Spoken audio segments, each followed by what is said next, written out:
Hey guys, what's going on? In today's video, we're going to be talking about something that might be a little bit surprising to you. Healthy debt. Now, I just want to make one thing very clear. I am by no means recommending that anybody go out after this video and go apply for any sort of loan. Instead, what we're actually going to be looking at is the difference between good debt and bad debt, and how sometimes debt can actually make sense for you if you're actually able to leverage and return more money than what you're paying on it. First, we're going to look at a really easy example. Say, for instance, you were to go out and apply for a $120,000 loan at a 3% APR financing. This means you're going to pay approximately $10,163 every single month in order to pay that loan back off. Now, if you were to pay that monthly payment every month for 12 months, you'd end up paying back right around $121,958.93. Meaning in interest, you're going to pay right around $1,953.93 in order to borrow that money from a lender. Now, the average consumer would look at interest and automatically assume that's a negative thing. But if that money is used properly, it can actually end up paying you more than what the interest costs you in order to use that money. Now, let's say, for example, you were going to use that $120,000 loan in order to purchase an investment property that was going to pay you $700 every single month. This comes out to about $8,400 a year in gross income. Now, remember, you paid about $1,958 in order to actually borrow this money from a lender. That leaves you about $6,441 left over of net profit.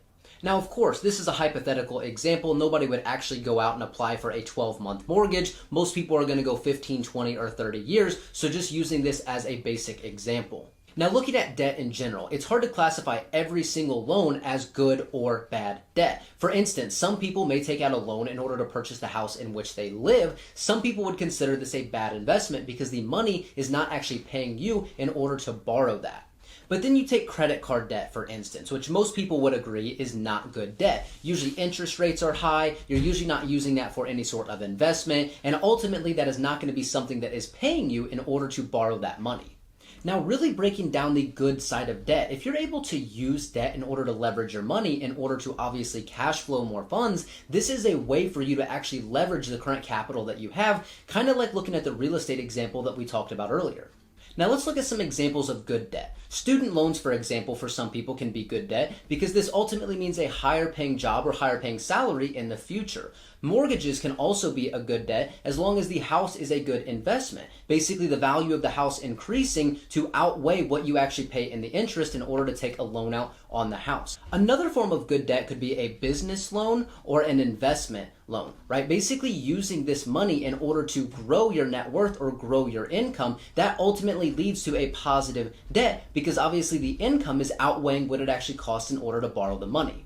Now, as far as examples of bad debt, right, we talked earlier about credit card debt. 99% of the time, credit card debt is going to be bad debt. Not only are interest rates going to be high, but most of the things that you purchase with a credit card are not necessarily going to be essential.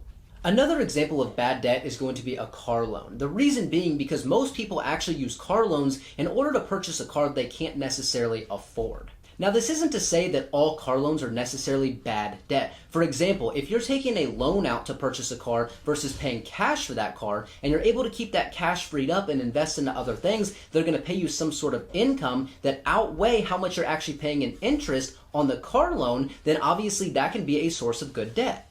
Other examples of bad debt can be personal loans or payday loans. Again, considering how these are used will determine if these are good debt or bad debt examples. A lot of people automatically assume that anybody that takes a loan out to purchase something, that automatically means they cannot afford what it is that they're looking at. This is actually quite contrary to the truth. Again, looking at the real estate example earlier, if you're actually able to borrow money and leverage your money and return more than what you're paying as far as interest goes for properties, properties can end up netting you a positive income even though you take a loan out on a property. Massive companies commonly utilize long-term debt in order to grow and expand their operation. Amazon, for example, has amassed almost $23.5 billion worth of long-term debt in order to obviously grow the company. This can also be true for a common individual consumer. Again, leveraging healthy debt in order to increase net worth or increase income is something commonly used by investors and business owners. When analyzing whether debt is good debt or bad debt, there's two questions you ultimately need to ask yourself. How much is this debt going to cost me, and how much is this debt going to pay me? If the debt is going to pay you more than what it's going to cost you over the long run, this can be an example of healthy debt. If the debt is going to cost you ultimately more than it's going to pay you, this might be a warning sign that the debt or loan isn't necessarily good. So before you go out and apply for your next loan, you have to ask yourself, is this debt going to reward or pay me more than I'm ultimately going to pay in order to borrow the money? And with that being said, guys, I do appreciate you for clicking on this video today. Hopefully you learned something new. If you did, be sure to drop a like and subscribe. I'm going to start posting more content like this every single week. So if there's a topic that you want me to cover or talk about, be sure to drop those down in the comments below. But with that being said, if you guys want to connect with me on social media, those are linked in the description below, and I will talk to everybody later.